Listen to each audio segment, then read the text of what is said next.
I'm going to show you how to make a low budget raised garden bed.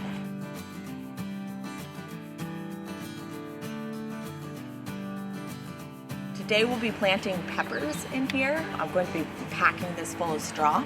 It's basically a very, very simple wood frame built out of scrap wood and wrapped in chicken wire. We'll be packing the bottom down with cardboard to help keep the moisture in the raised bed, and we'll be packing straw on top of that.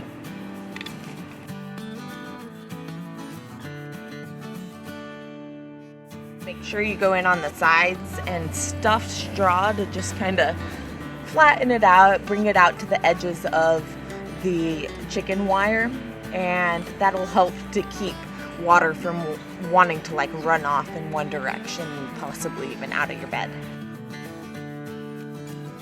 To create a hole in the middle of your bed, you want to go at least 8 inches deep, maybe even 12, but also keep in mind that the weight of the soil is going to cause it to sink even a little bit more. Fresh sifted compost.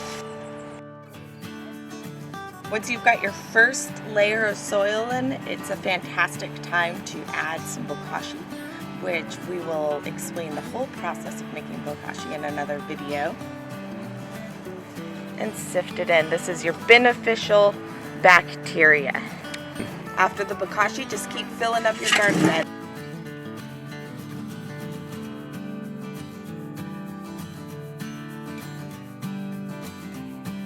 We've taken some garden soil, we've added a little bit of our vegetable garden mix, granular mycorrhizal to help the roots take up, clover from our beds.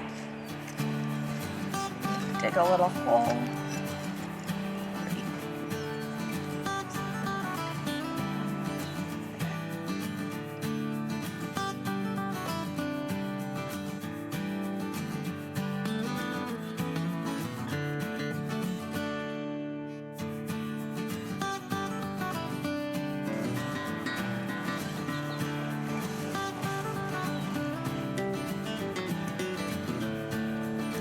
Once you get everything planted out, be sure to water it in really, really well, and then you'll come back through with your bokashi, add a little top dressing around each plant, and put the straw in.